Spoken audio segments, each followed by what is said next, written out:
Everybody for attending. What a fantastic turnout, and I think it shows that people are engaged in the electoral process. You're concerned about the community, and really everybody here deserves a ton of credit for showing up. So thank you very much for attending. I will tell you, I've done these before as a candidate, and the attendance was never this good. So thank you very much. Thank you both to Mayor Dickert, Reverend Hargrove, thank you for your participation. We appreciate it. The moderator for the mayoral debate will be County Board Supervisor Robert Miller. He will ask the questions and I'll hold the cards. So with that being said, let's get started.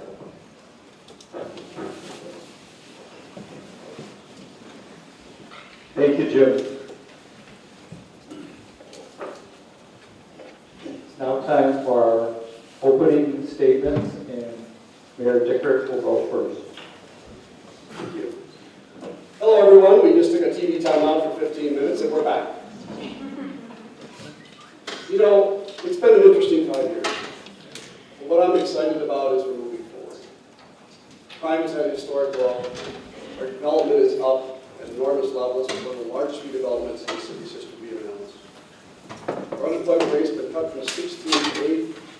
We just announced recently, in tandem with Gateway and Launchbox, that we are now ranked as the 4th best city in America for women-owned jobs for new entrepreneurs. Those are wonderful numbers. We're proud of them. We reached top 10 in the nation for reduction in crime over the last 4 years.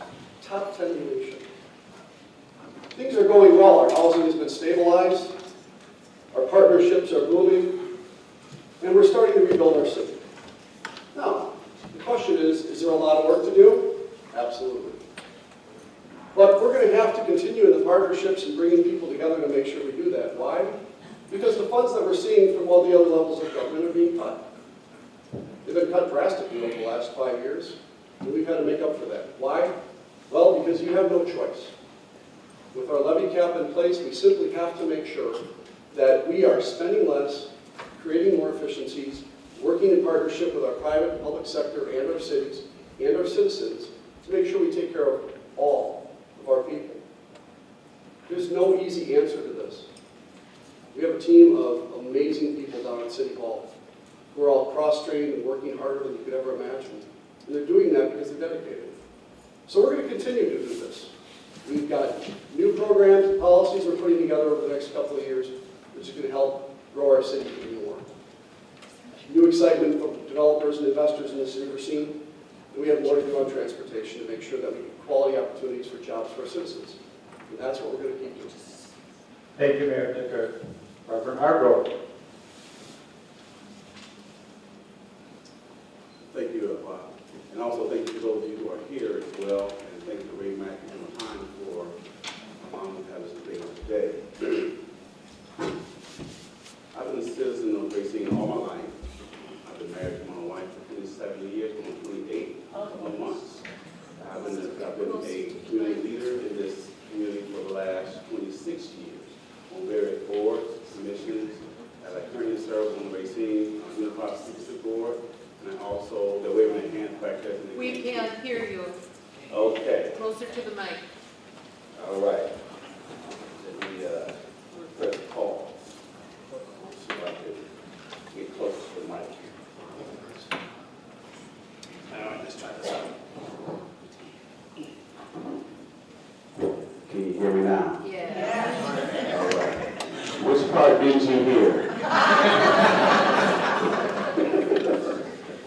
All right, I'll try.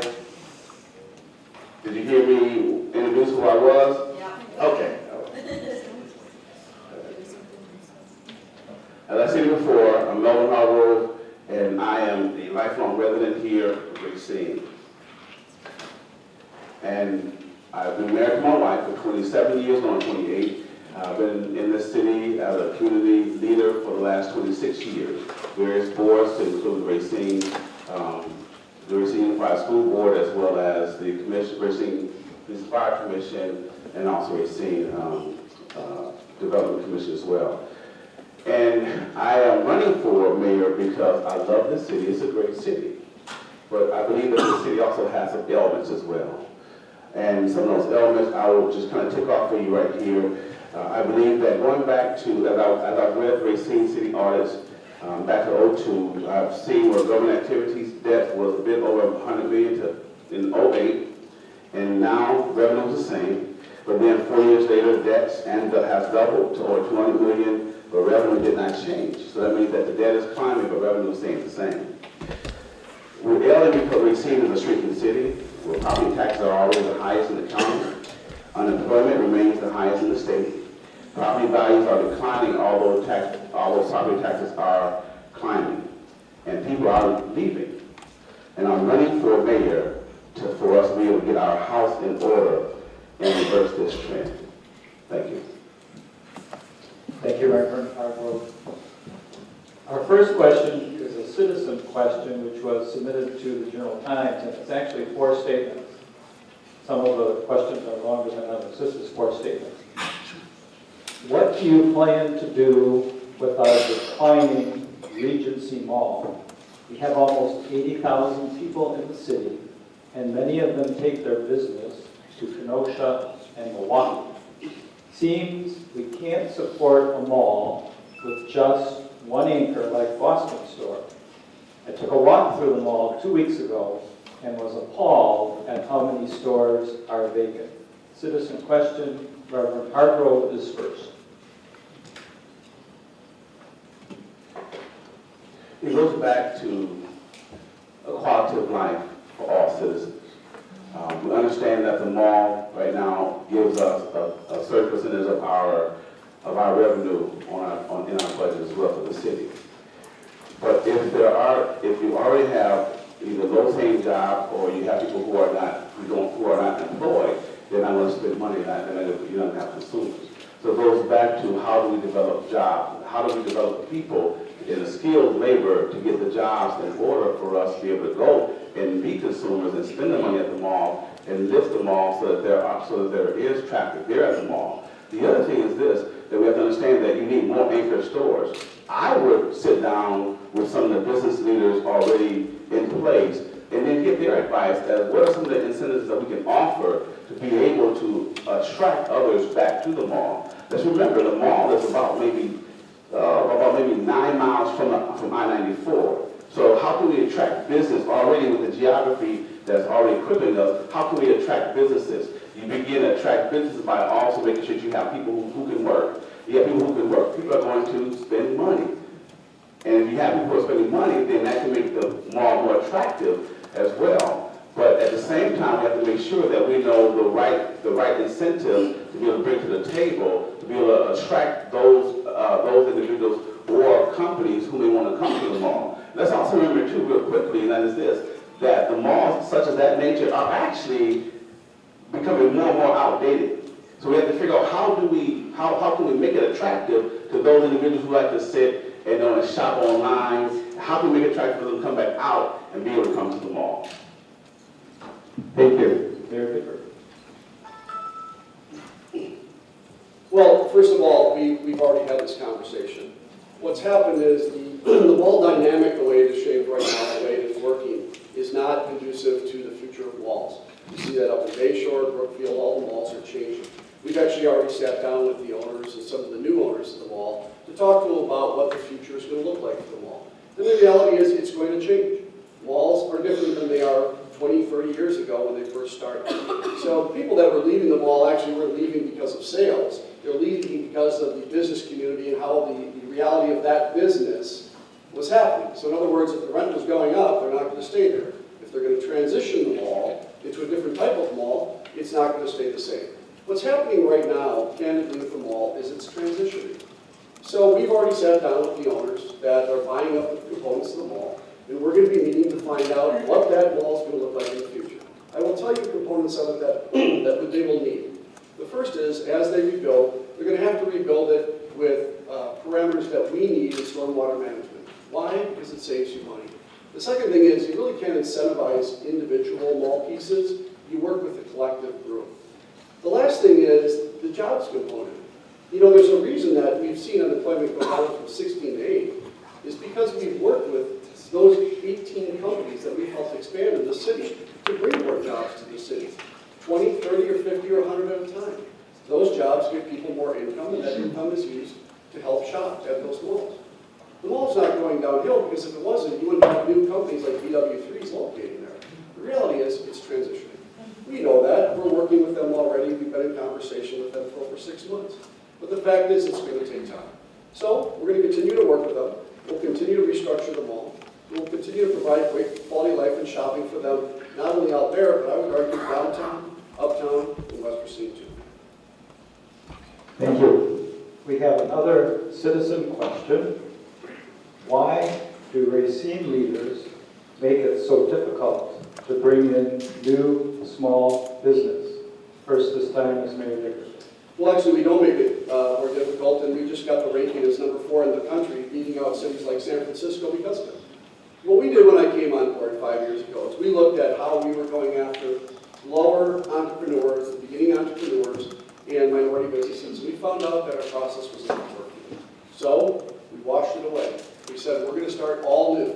So we sat down and looked at what the future was for new entrepreneurs and minority businesses in our city. And we found out that we weren't getting to them early enough and providing those ideas and incentives that they needed, that support that they needed from the beginning. So we created Launchbox, in tandem with Gateway, WIBIC, and the other organizations. That's one of the reasons, if you look at the number 4 rating, that is specifically pointed out as why we're considered number 4 in the country. What have we done from that? Launchbox has exceeded their first year's projections by 2 to 3 times what they're planning on doing. So we are doing it. We are working with those organizations. A lot of those organizations we're working with today to now tie them into revenue, to get them started. The one thing that they missed in the beginning is that capital to get them started right out of the box. So we work with our angel investors and our different organizations to help them out. We announced some of those at the event that we just had out at Gateway at IMED last week. And one of the young ladies we talked to, we're already looking at seeing, she's a new entrepreneur, she created her own business, we're looking at if we can locate her in Uptown. So those partnerships happen every day. That's why we're seeing unemployment drop. That's why we're seeing a Launchbox going crazy with the amount of people joining it. And that's why we've had success in dropping our unemployment and growing these new companies. I would argue not only are we doing a great job, but the rest of the world is seeing that we're doing a great job too. Reverend Hargrove. Talk to some of the citizens. One great thing I've been able to do, even in this time, was to be able to talk to citizens about the concept of small business. Now, I know personally of someone who actually they were not able to start a small business, but now they're in Kenosha and they started a small business. Same person, same people. I've also talked with other individuals who I don't know personally, but they have known someone personally where people have gone down and they've not started a business, and they've gone to places like Burlington, Summers, and other places and started those businesses, and now they're doing well. Part of the problem is the processes that we go through when we get to City Hall. If I were mayor, one thing I would do is I would like to streamline that process to make sure that there is one process that they're going to, and that there's one person that would be responsible for the processes. It's almost like it's a pinball machine down there, from what I understand. That you get one thing done, you have to go somewhere else to get something else done, you have to go somewhere else to get something else done, and either way they can refuse you, and you have to go back, and no one has the outright directions on what needs to be done. And so I applaud the mayor if that's the case what's happening, but that's what I'm hearing. What I'm hearing is that there's been a hard time for people in small business to get some things going, and at this point I know of 1 or 2 personally that have moved from here to Kenosha with the same business plan, and then I'm actually in business in Kenosha. And then I know others will share with me during conversations I've had with other citizens during this journey that have said that they know others who've done the very same thing. So I would streamline the process and make sure that we're able to have a how can I help you get this started attitude versus you don't have everything you need attitude. Thank you. Our next question is a 3-statement question, and it comes from the Journal Times. The city's population has been in a steady decline since the 1970s. In 1970, about 95,000 people lived in the city. Today, about 78,000 live here. With the population continuing to fall, what would you do as mayor to attract more people to our city? Not just to work, but to live and buy homes. And Reverend Hargrove, you are first. I always go back to this analogy that my mother used when she said that if you want company to come to clean up your house. In other words, you must clean up your own house before you can have company come into your house. And I believe that's what we have to do in Racine. There's some issues that we have to deal with. We go back to jobs. You have to look at the fact that we have to be able to not only create jobs, because the mayor's office can't create jobs, but we can create an atmosphere where you can have jobs, have a skilled labor force ready to be able to work these jobs. That's going to attract some. We can also take downtown and begin to refurbish downtown. I mean, I walk through downtown and it's almost like a ghost town because a lot of the different areas, business areas that are actually closed up. You have to look at how do you clean up downtown. You have to look at also, and I am grateful to our police chief, Art Powell, who's been able to help with the crime reduction at a 50-year low. I appreciate that. Sitting on the Police and Fire Commission, I was glad when we were able to bring him in as the chief, and he's been able to bring down Part 1 crimes, him and the RPD. So crime is going down, but you still have to be able to have jobs. You have to make sure you have a good education system. We are now poised with this latest referendum, with the help of Ray Mack and others, now poised to be able to actually make our education system better as well. So when you start looking at a better education system, you start looking at the ability to have an atmosphere of job production, you start looking at the fact of downtown being revitalized again, you start looking at the fact that crime is going down, then you can start making Racine, now you can say Racine now is attractive to those outside, but the most important is now attractive to those who are already here, and they'll help spread the word. Thank you. Mayor Dickert. Well, first of all, to kind of answer the last question a little bit and to get to this one. First of all, what we did in our inspections department was we did exactly what the Reverend just said. We combined and consolidated everything into one package. It's up at the inspections department, and stop by and see it. Each different organization has a different brochure. So if you want to start a restaurant, you get one brochure. It tells you everything, who to talk to, what the fees are. If you want to start a business downtown, it gives you all that has been done. It's already been done. It's sitting up at the inspections department. I encourage anyone to stop by and see what the great work that they've done. The second thing is, if the decline in population, let's talk about the facts. The decline in population is, back when I was growing up here as well, 4.6 people were in the average family. Right now, it's about 2.3 people in the average family. If those were the accurate numbers, the city of Racine would be at 50,000. We have more housing in the city of Racine than ever before. So the population is declining because the family size is declining. That's the reality of it. The reality is we have more housing here than ever. But how do you do that? How do you bring it together? Well, there's two things that are key components to this. One is you fix the transportation mechanism up and down the coast. What does that mean? Number one, getting commuter rail into our State Street station. Why? Because it will help that entire area grow. Number two, it allows people to move up and down the coast easier. Right now, we're looking at new ways to get to the I system, either 4 Mile Road or KR, putting a single lane out and in so we can move people quicker. But that's a short-term fix. We have got to get more transportation flowing up so that people can move up and down the coast cheaper and easier. Why? Because number one, they get access to the jobs up and down the coast. Number two, the tourism money moves up and down more freely.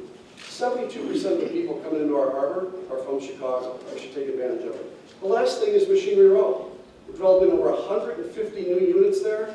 If you want to talk about why we're developing things like that, to bring more people in one of the toughest areas of the city, we're building one of the biggest developments. Thank you. Our next question is a citizen question. What is your vision for the city of Racine over the next 10 years? Mayor Dickert, go first. Well, you know what that is, and we've been working through it for the last 6 years, and I'm proud to say we're about 75% of the way done. We have bigger challenges, though, ahead of us. There's no doubt about it. Pastor Hargrove was talking about the fact that you know, downtown is a ghost town. I don't think the people downtown would agree with you, nor would I think they'd be happy about that. The fact is, we have to bring more people in and getting them staying in downtown. Because when you do, and we're looking at a hotel for downtown. Why? Because when people come in and stay for a long term, they tend to, number one, spend more money, and number two, shop more. And that's what we need. Not additional retail downtown. We actually need more people being downtown. Racine Art Museum draws a lot of people in. Our summer events draw a lot of people in. But we've got to get them to stay. And one of those anchors for downtown that we have to have is a hotel to get them to stay there. So there are different projects like that that we're working on. The Machinery Row, the development in the Walker site, the rest of the River development. Those types of things we have to continue to work on. But I will tell you that it's no easy task to get developers in. The most important thing that we have to do is remind them of the great assets that we have. Best tasting water in the country, one of the top 200 beaches in the world, and an amazing downtown with a beautiful harbor that they can enjoy with some great restaurants and great people. We have an amazing community here. Everybody's working together to move it ahead, and I think we got to be positive about our future. Don't hesitate to look at the 10-year plan if you want to help out. Obviously, we're looking at people and partnerships to make sure that we build that. But we're working through it. We're 75% away through a project that's supposed to take 10 years. We've already made number 4 in the country for women-owned businesses and top 10 in reductions of crime. I think we're going a long way. I think we're doing it well. We have more work to do. Thank you. Reverend Hargrove. Real quickly, I will ensure that I set the record straight, and that is, I didn't say that it was a ghost town. I said it was like a ghost town when you have the business that are moved down. My vision for Racine is something simple, and that is we need to have a thriving workforce. We have to have a thriving workforce. My vision for Racine in 10 years, if I'm re-elected for 10 years, is genuine partnerships. Because one thing I need to be very clear, you know, when we say partnerships are a whole lot on the remainder of tonight, and here's why. Because partnerships is what's going to actually make this city better and make this city work. And I've shared this before, and I'll share this again. When you have Mount Pleasant, Sturtevant, and Caledonia as your neighbors, you have to understand that Caledonia can't make it without Racine City, neither can Racine City make it without Caledonia. We have to build strong partnerships. When we start building strong partnerships, now with those partnerships, you can go into some of the other areas so far as intergovernmental revenue sharing and all. That, to me, begins to, you begin to look at a city that is now going to actually be strong. So for me, my vision for the city is really a thriving workforce, but also genuine partnerships, because now it's an all of us versus us against them. We have to get to a point where we understand in this region that if we're not together, then separately we are going to perish. And so we have to be very careful and understand that I can't make it without Sturtevant, and certainly can't make it without Racine. And for me, what I see is a more genuine partnerly attitude toward all of the municipalities around here, but also I really see a thriving workforce and a better education system, and also more skilled laborers so that we continue a better and brighter future. Thank you. Thank you. Our next question is a Journal Times question.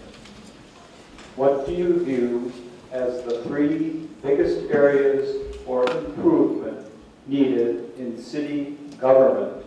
Reverend Hargrove, you're first.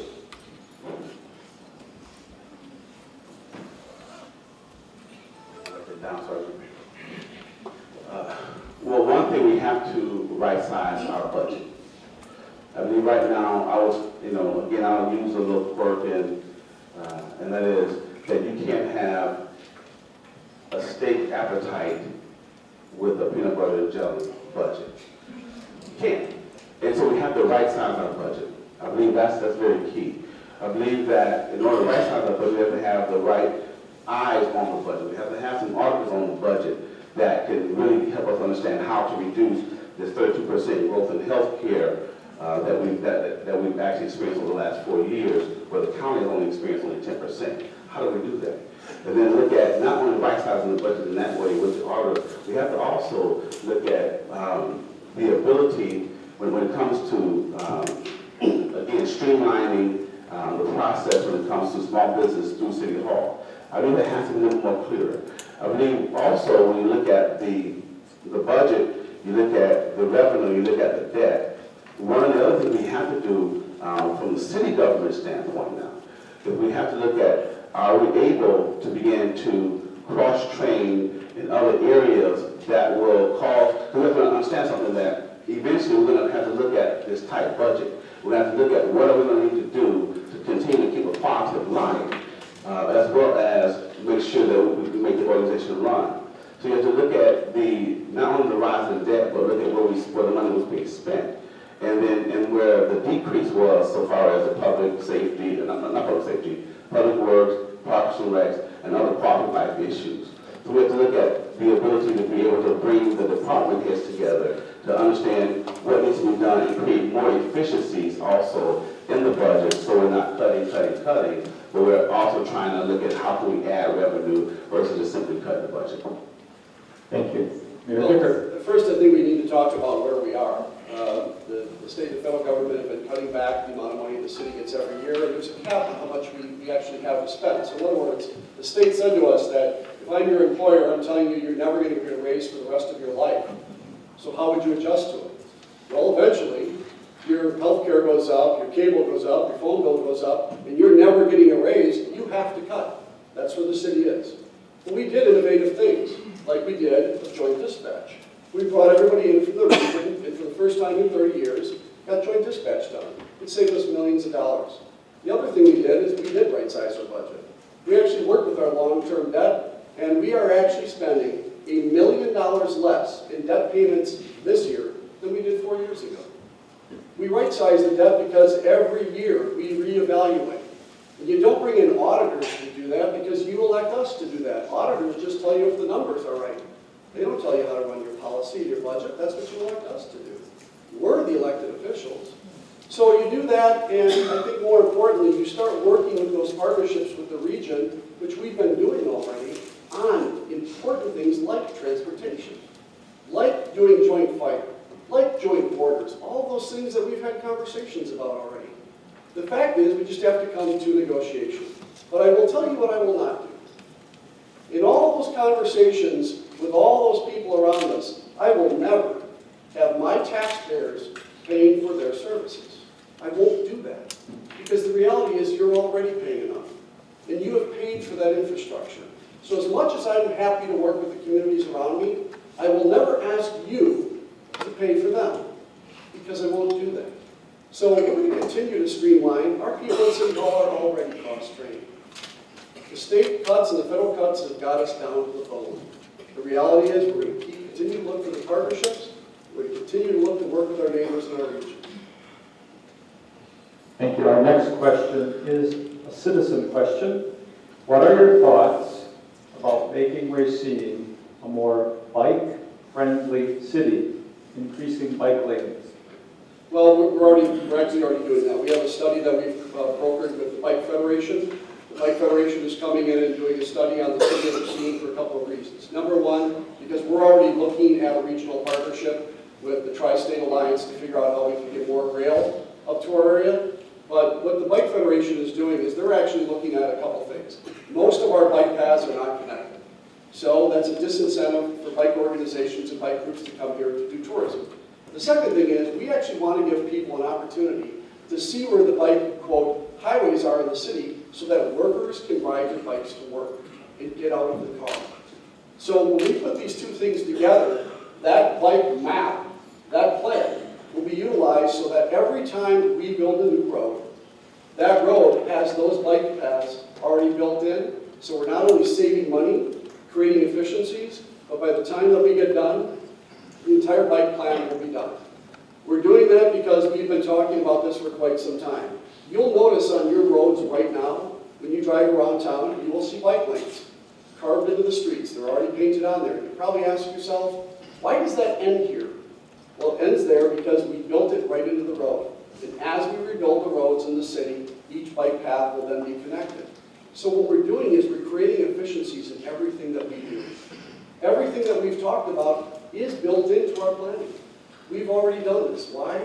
Because candidly we were forced to But more importantly, it's the smart way to go. It saves money, allows our people to have a better quality of life, and more importantly, it attracts tourism for our city because they know we're a bike-friendly city. Thank you. Reverend Hargrove? Can you hear me back there? Okay, all right. I just want to make sure that do a little adjustments up here. Okay. Real quickly, I want to go back real quickly and share a couple of thoughts about the auditors. Yes, you elect us to make decisions, but you also elect us to take advice from the individuals who know best how to handle books. And I believe in 2013, June 2013, we were downgraded by S&P for, quote, the lack of formalized long-term plans to right-size the general fund budget and stagnant local tax base. And that's what the auditors said. Now, the reason I stated about having new auditors is that if we've had people and accountants on the books for the last 8-9 years, then we need to understand that evidently we need some fresh eyes to make sure that we're doing what needs to be done so we can spend our taxpayers' money the right way. That's why I made the statement about auditors. The other thing is that when you asked about the thoughts about making Racine a bike-friendly city, I think it's a great idea. It's recreational, it's healthy. I tell you what, I need to get on a bike every now and then to go my own self. But it's recreational, it's healthy, and it produces, again, more healthy citizens as well. So yeah, I think that it's a great idea to make it a bike-friendly city. That way, you know, just like Madison, sometimes I get upset at Madison only because, you know, you have to watch out for the bikers. You know? And it looks like they take over the lane a whole lot more than the cars. But in all seriousness, it's a good idea. We need to make it a bike-friendly town. Thank you. Next question is our longest question, and it comes from the Journal Times. No editorial comment intended. With the city barred from raising taxes to pay for operations unless it sees significant new development, the city has turned more and more to borrowing over the last few years to finance items that were once paid for with dollars from the general fund levy. While these actions may free up limited operations funds, it means that with each passing year, more of the city's tax income must go to paying off debt. Is this the new normal for the city, or is there anything that can be done to keep the city from placing more and more costs onto the debt levy? Reverend Hargrove, you're first. We have to look at the fact of long-term debt, short-term debt. We have to also think about the fact of borrowing for operational costs. Borrowing for operational costs is never a good thing. The reason why it's a good thing is because you can never get that back. It's going to continue to have to continue to borrow for that. So to go back to answer the question, I would say that we need to look at how can we borrow less. We need to look at the CIP, I believe it is, the CIP, which is the capital improvements plan. What are some areas of the capital improvements plan that we may need to be able to kind of pull back on some to say, okay, we may not be able to borrow so much on this so that we make sure that our borrowing stays down. Because right now we are borrowing more for long-term debt than we should be borrowing. But that was the figures were, so I won't put any numbers out there because I won't be quoted saying I got no numbers.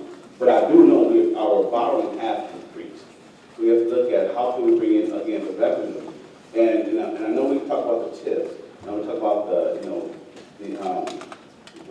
tax incremental financing and tax incremental districts. But one thing we have to understand, even with that, even with the $65 million development, we have to understand that only a portion of that actually goes back into the city and the city budget. In other words, all the new money, for lack of a better term, all the new money stays within the TIF or the TID. So you can develop all kinds of developments, but when that money stays in the TID, it doesn't really pay for the taxes for the city, for the Racine City, the school board, and other things. But figure out how can you increase the tax base as well with the new development and understanding that there is a certain portion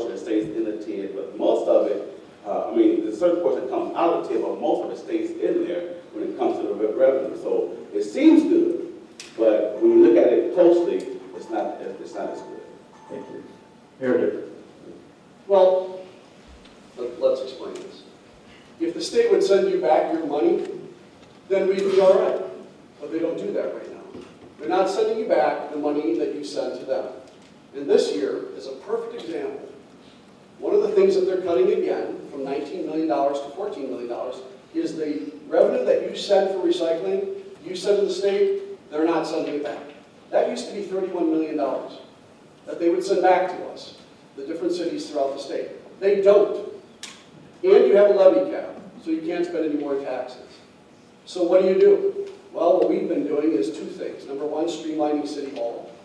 We've been streamlining our departments, and we're down to the bone now. There's nothing left. So what do you see in turn? What you see is service cuts. I'm not going to blow smoke here. The reality is, if this keeps up and the state continues to cut how much money they give us, and we can't raise taxes, you're going to see your services cut. I've been saying this for 4 years, and we haven't been kidding. Now, the one thing that Pastor forgot to mention is, in that audit report that they talk about in 2013, they mentioned two other things in there. If I'm not wrong, they talk about the fact that the levy limit is one of the biggest disruptors of city government. And why? Because you can never, ever raise taxes. Number two, it was the housing crisis that we're dealing with, which, by the way, our housing initiatives have helped stabilize the housing in the city of Racine. And it's recognized by the Housing and Urban Development down in Chicago as one of the best programs they've seen. So what do we do to build back up our tax base? Yes, we do short-term capital, long-term debt. We do because you have been doing it for years. The city of Racine has been doing short-term borrowing for years. But the fact is, when you look at the overall long-term debt, it's actually pretty much the same and has been for quite some time. The figures are not out of whack, and they're not tremendously large. The only way we get out of the situation that we're in right now is to build new development. It's the only option we have. Thank you. Our next question is a RAMAC question. With resources becoming more limited, do you believe it is more important to find opportunities to consolidate or collaborate with other local governments? If so, give specific areas where you can see this occurring. Mayor Dickert, you're first. Yeah, it's the ones that we already talked about. We've already had this conversation. And we were pretty close about 4 years ago. We got joint dispatch done. We were working on joint fire and joint borders because, candidly, when you look at areas like the JIK site, that's the empty site on the southern end, that's actually not in the city of Racine. We'd like to get access to that site because it allows us 125 acres to build on. But we're very, very good at brownfields and pulling in EPA money to the brownfields to clean those sites up so that we can use them again. So we'd actually like to get access to that, but unfortunately, we haven't been able to come to an agreement. And we haven't been able to come to an agreement with our surrounding areas on things like joint fire, borders, and services. Now, I will tell you this. I'm going to go back to what I said before. We haven't come to an agreement because I'm not going to make you spend your money to expand there. We got joint dispatch done. And how do we do it? Because we all came to the table and we all gave something. So my job is to protect you, the taxpayers of Racine, and I'm going to do that. If we can do joint services, expand our borders, do joint fire, you bet your bottom dollar we're going to do it. Why? Because just doing a couple of those can save us up to $4 million a year in this region. $4 million a year. Do you think we want to do that? Absolutely. But I'm not going to risk you paying more to do that. I can't do that. Otherwise, I'm not representing you. And to say that we're going to do that for others, it's not being honest with people. You got to be honest with people. If we can do it, we would. So we're going to continue to look at those things, but I will tell you the things we've been successful at that we're going to continue to work on, and I'm really happy to announce. We had the $200,000 come in from the EPA. Why? Because for 5 years, we've been working with them to show them what we're doing and how they can work as partners. It also goes back to the relationships. Those relationships were built over 20 years. So we're going to continue to do things like that, and I will always partner with people wherever it can save us all money, but we have to partner on it. Thank you. Reverend Hargrove. Could you repeat that one? Yes. With resources becoming more limited, do you believe it is more important to find opportunities to consolidate or collaborate with other local governments? If so, give specific areas where you can see this occurring. Yes, again, you hear me talk about the term partnership all the time. And I believe that, I don't just use that word very lightly. We have to, I say that all things are on the table with that type of collaboration. We look at not just the police and fire, or not just some local issue, but we look at even, are there areas where we can look at with, with the zoo, where we have all municipalities using the zoo, all municipalities using the museum, all municipalities that are using the library. We already have a library, I believe, this library agreement with other municipalities. Can we stretch that? Can we use that in other areas of the city as well, when it comes to some of the shared services that they receive coming into the city? But I want to go back to it quickly, though, on the comment that the mayor made about, that the only way option is development. We have to be very careful about that. And I don't want, again, I'm trying my best not to be doom and gloom here. We got to be very careful because Detroit tried that. Detroit tried that. They tried to develop a way out of the debt, and eventually they became bankrupt because they had more development and no revenue. We have to be very careful because development sounds great. And please, understand, I'm not against development. I'm not against development whatsoever. But there's a time for it. And you can't develop your way out of this right now.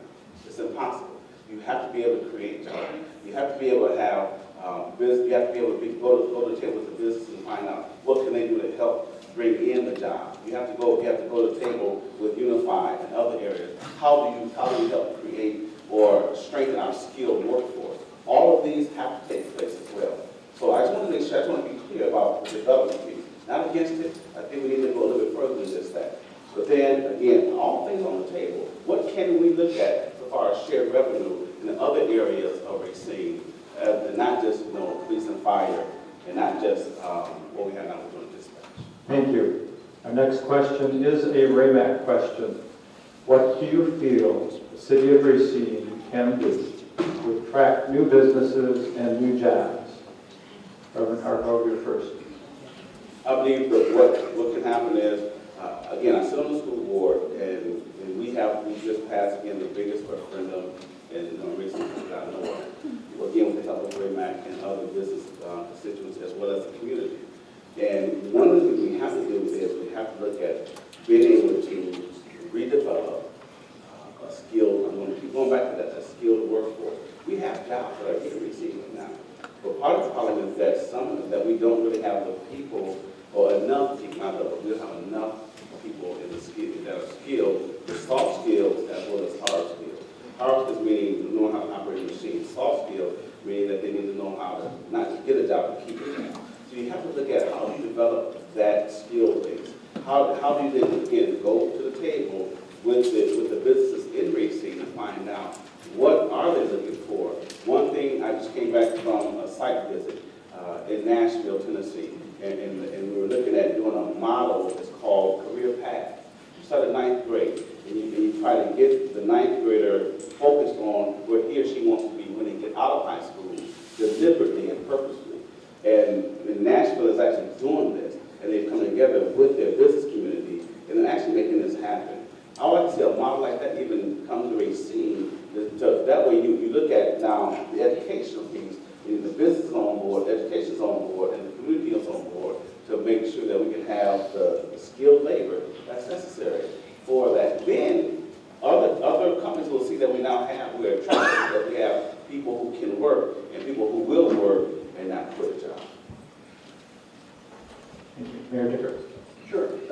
First of all, I think that education is incredibly important, but I think you have to lead by example.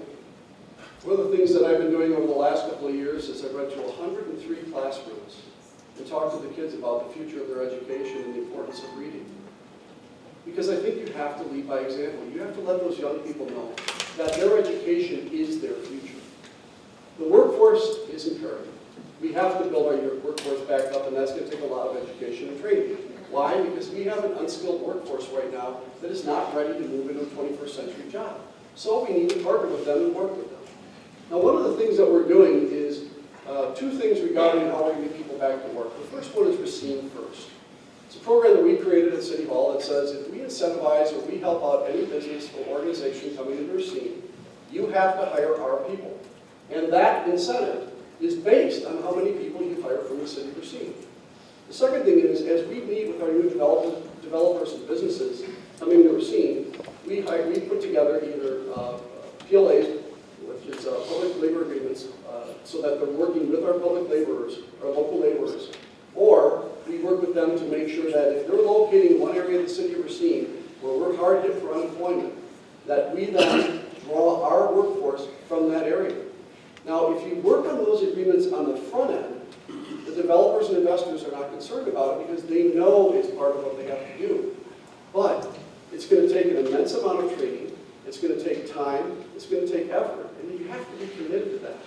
We've been committed to that in every project that we've done. That's why we introduced Racine First, and that's why we're working with businesses to help rebuild communities together. We don't just go into an area and say we're going to drop a business here and hope they employ. We mandate that they employ and work to keep a skilled labor force, and if they're not skilled, to train them while they're working. Thank you. Our next question is a RAMAC question. What would be your priorities in terms of budgeting? That is, if cuts have to be made, what is touchable and what is untouchable? Mayor Dickert, you're first. Well, I think I've been dealing with this for 6 years, so I pretty much know what's untouchable is lights.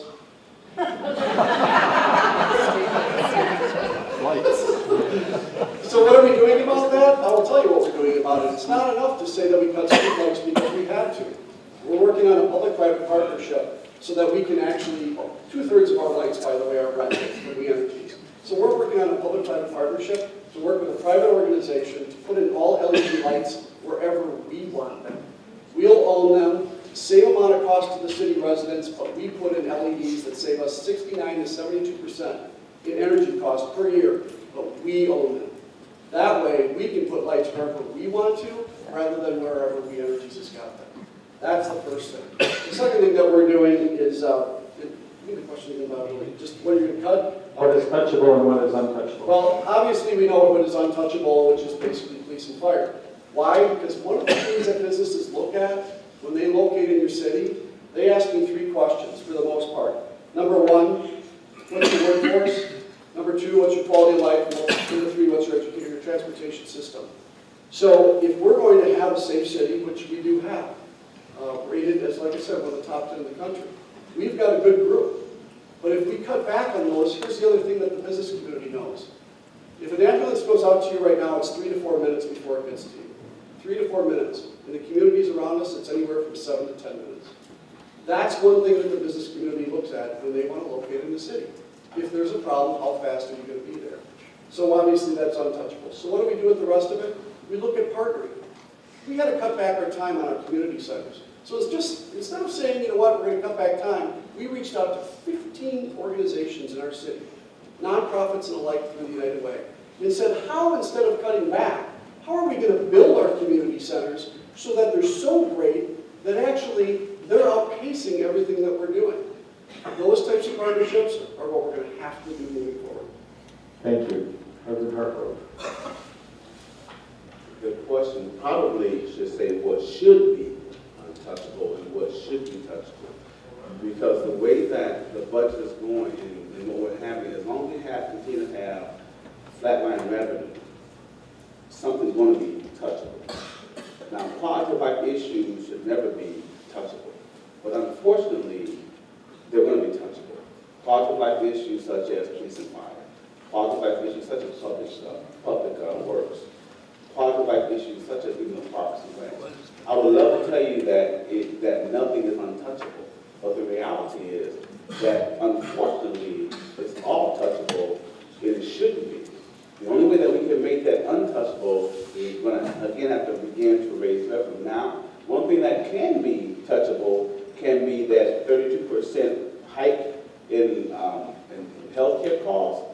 Figuring out how can we use the tools that we were given in Act 10 to be able to bring those back down, because obviously we didn't use those correctly because our healthcare costs went up, where the county states went up only about 10% over the last 4 years. So things like that can be touchable. How can we get a better program? How can we get a better carrier? I don't know know what needs to happen with that. I do know that we need to come to the table and find out how can you do the RFP process and stuff like that happen. Now, of course, that's not all the budget, but when you start looking at touchable versus untouchable, I would love to say that there are certain things that are untouchable. In my opinion, and in my belief, quality of life issues are always untouchable. But the reality at this point, because of the revenue that we have coming in, that all of it is still very much touchable until we're able to streamline what we're doing with our budget process. And you're gonna have to be creative in it. You're gonna have to be courageous in the fact that you'll have to share some hard news with people as well. But at the end of the day, you have to be able to compassionately share. Share the vote. Thank you. Our last question is a RAMAC question. What are some things local government can do to reduce the cynicism people have towards government? Reverend Hargrove, your first. I believe that one thing that local government can do to reduce the cynicism of the citizens, which I've ran into as I've been campaigning. One of the things is that they don't trust local government right now. So you have to bring trust back. And how do you bring trust back? By building relationships. How do you build relationships? By connecting with the citizens. There's a statement that I ran my campaign on for the last few months here, and there was an old statement that said that the city of Racine will seek to enhance the quality of life of all citizens. You have to seek to connect with the citizens. We connect with them through transparency, connect with them through the ability to share with them what's going on in their government, so that way they have, I was in a leadership meeting, and the guy who was actually doing the leadership meeting, he said that the best way that people can trust you is you keep everything before them, let them know you're not hiding anything from them. And so I believe that you have to walk in integrity. You have to be transparent in your buildings, let the people know what's going on, and then also not only open your door to them, but maybe you go knock on their doors occasionally, and not only during campaign season, but occasionally, and then invite them into a conversation that needs to be had so that they hear what's on their minds as well. That's how you begin to reduce cynicism, because now they get to know you as not just a leader or a mayor, but they can know you as a person. They begin to trust you because they know that you have their best interests at heart, and that at the end of the day, it's not about you, but it really is about how do you develop a quality of life for all of them.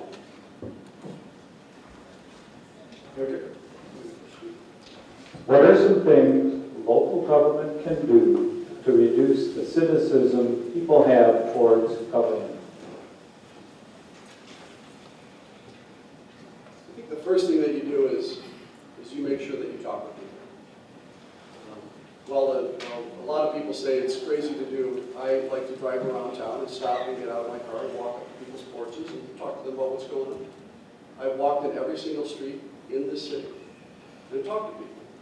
And I go, and probably most of you know that, I go to probably more events than any person on the planet to find out, and Jim's laughing because he knows, because if you want to find out what's going on, you talk to people. Bless you. I've done doors every single weekend since this campaign started. When it was 41 below and I was out doing doors, somebody said, "Are you crazy?" I said, "No, I need to hear from you, and this is what I do." I've done them every year, and I go to events every year. Why? Because if you want to really find out what somebody's thinking, you talk directly to them. Now, the budget is online. Not only is it online, it's been out there forever. And more importantly, when we started this last budget process, because we're dealing with a lot of issues, I invited the aldermen in to say 9 months in advance, let's sit down and go through everything to determine what we think we can do collaboratively to make this happen. 9 months in advance. 4 people showed up. We've done community meetings around town. We've done them in our community centers. We've done them on floodplain areas. We've done them on community meetings on a great deal of things. And the reality is, the cynicism, I think, is because when people look at what we're doing, they get upset when they see cuts coming down because they can't understand it. Our job as a mayor is to deal with it. We can't blame, we can't just simply say, well, that's it, I'm not going to deal with it. We have to deal with our budget because we have to balance our budget every year, which takes tough decisions every day. But that's our job. That's what we do. So we continue to do it. And why? Because what you have to say matters. Thank you. Reverend Hargrove. I'm sorry. I had everything marked off, and the last one I blew. So we will go to the closing statements now, and we'll reverse the order. So Reverend Hargrove will go first for his closing statement.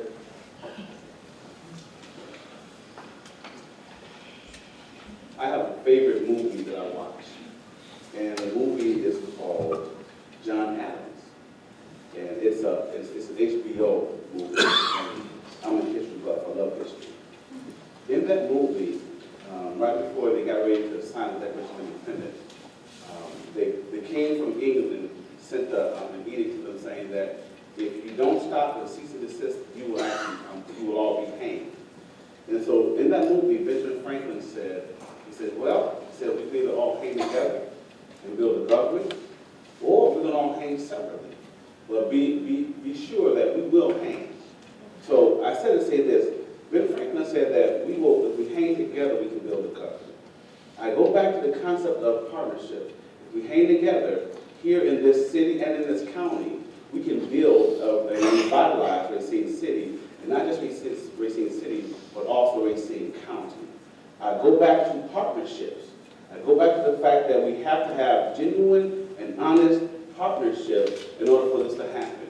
We have to go back to also speaking truth, and then people know where we are, the reality of where we are, and as well as where we want to go. I believe that as a leader, I have those qualities. I will speak candid. I will be very candid with you. I will let you know where we stand as a city. I will also be very courageous and tell you what we can and cannot do. I will also be compassionate and let you know, even after I've told you what we can and cannot do, we're going to try our best to try to compassionately implement whatever, as painless as possible, what needs to happen in the city. But at the end of the day, as mayor, I want to make sure that I am enhancing the quality of life for all of the citizens of Racine City, and even being able to reach out and also make that happen for her neighbors as well. So you will get that if you elect me as mayor. Mayor Dicker. I think you always have to remember one thing in this job. You have to do what's right.